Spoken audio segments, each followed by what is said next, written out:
Hey, what's up mga kaballers? Maligayang pagbabalik sa aking channel. Halina't pag-usapan natin ang balitang Anthony Davis, Stephen Curry magsasama sa Golden State Warriors.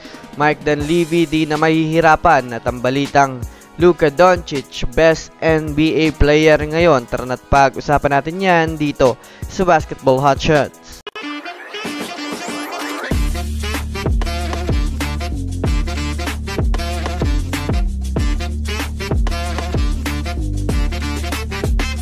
Una nga muna tayong dumako mga kaballers sa balita patungkol sa napanalunan nga po mga kaballers ni Luka Doncic ang award na Best NBA Player ngayong season.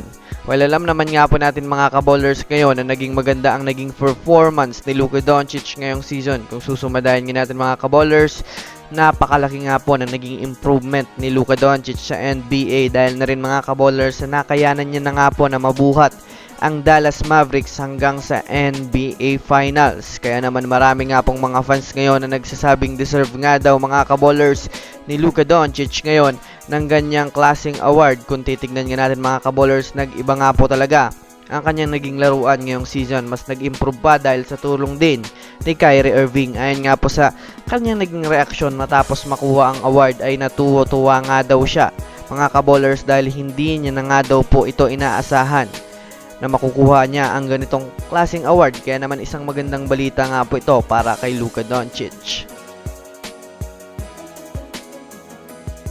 Samantala, dumako naman tayo mga kaballers sa balita patungkol sa maaaring magsama na nga daw po mga kaballers itong si Anthony Davis at Stephen Curry sa Warriors.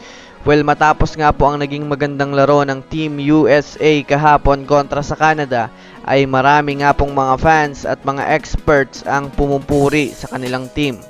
Ayon pa nga po mga kaballers sa naging pahayag ni Anthony Davis, isang malaking bagay nga daw sa kanyang experience na makapaglaro siya kasama ang mga Hall of Famer ng NBA, lalong-lalo na si Stephen Curry dahil na rin nga daw sa napakagaling nga daw nitong maghanap ng spot para sa kanyang mga kakampi.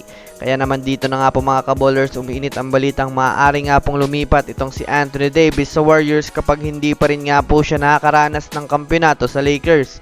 Bukod pa dyan, hindi na rin naman nga po daw mahihirapan ng Warriors dahil na rin sa mayroon na silang pang-akit kay Anthony Davis, which is ito nga po mga kaballers ay si Stephen Curry. Ano sa tingin nyo mga kaballers? I-comment nyo na yan sa ibaba. So that's it for today's video mga kaballers. Yan lang ang ating pag-uusapan sa ngayon. Pindutin ang subscribe and hit nyo na rin ang notification bell para sa mga susunod na updates sa mundo ng basketball. Again, this is Basketball Hotshots. Thanks for watching.